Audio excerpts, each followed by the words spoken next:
Iya, saya senang sekali tadi penjelasan Pak Anton mengenai kita harus selalu berada dalam radar supervisor kita, atasan kita, begitu ya Pak. Tapi kemudian saya terpikir lebih lanjut, nggak tahu ini terlalu jauh atau masih dalam ranah yang sama ya.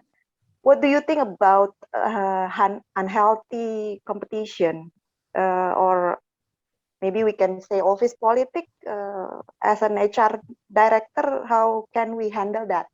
How can we manage that? Saya gini, office politik itu pasti ada, ya gitu ya. Dan itu cara menghindarkannya adalah healthy communication, open communication. Saya berada di satu perusahaan yang tadi diakuisisi, ya Ibu Wi ke Amerika, ke Singapura, ke Amerika, itu saya menggantikannya dari, bayangkan perusahaan kecil yang diakuisisi, terus tiba-tiba menduduki posisi Bu Wiwi. Finance manajernya gitu, IT manajernya begitu, country manajernya begitu. Jadi ini perusahaan kecil, orang di sawah gitu kan, tiba-tiba menduduki posisi-posisi penting di DuPont. Bayangkan orang-orang Indonesia di DuPont di Indonesia, maksudnya ya saya paham banget, nah ini siapa sih ini orang-orang gitu. Nah di situ ada banyak intrik. Nah saya harus atasi itu, dan itu caranya adalah dengan open communication. Ada mereka misalnya ada satu leaders yang jadi target, jadi omongan terus, dan itu membuat situasi komunikasi, situasi atmosfer kerjaan itu sangat nggak sehat.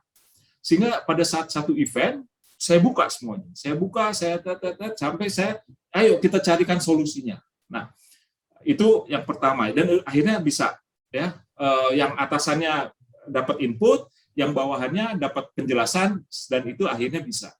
Terus begitu ada gossiping, ya itu yang paling membuat itu kan gossiping. Ya. Begitu ada gossiping, begitu saya dengar, saya kejar, saya urut dari siapa, saya ketemukan, saya minta pembuktian, saya minta penjelasan, kalau tidak segala macam. Gitu. Nah itu HR harus aktif seperti itu. Jadi healthy communication kita harus maintain, keterbukaan kita harus maintain. Ya. Jangan memberikan kesempatan untuk yang itu tadi, yang membuat atmosfer kerja yang nggak sehat. Ya, itu yang pernah saya lakukan. Ya. Ditambahkan saja, jadi kita apalagi di posisi kita sebagai HR, mau HR director, HR manager gitu. Kalau office politiknya di organisasi, berarti kita harus bisa memfasilitasi itu. Jangan sampai terpancing itu dia. Oleh yang lapor duluan siapa ke kita ya. So we need to stay sane untuk mendengarkan masalahnya di mana, dan itu seperti Mas Anton bilang harus diketemukan gitu. And then kalau itu juga kalau terjadi within our own HR team mungkin lebih gampang ya, karena kita langsung bisa jebret gitu ya.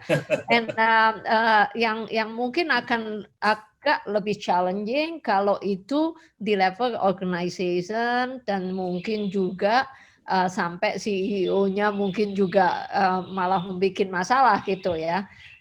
Kalau saya to be honest, saya nggak segan-segan CEO-nya yang mesti kita kasih feedback. Mau kasih feedback nggak? Kalau nggak ya pasti ada route for escalation ya, for such a situation gitu. But that is one of our role. Jangan sampai itu menjadi budaya di perusahaan. Kalau sampai kita HR-nya sendiri komplain bahwa wah office ini terlalu politik, lah pertanyaannya adalah role kita apa di sana gitu ya. So it's not easy. Memang kelihatannya kalau didengar gampang banget sih penyelesaiannya. It's not, tapi harus kita coba hal itu ya. Jadi di lingkup kalau kita bisa influencing gitu loh ya.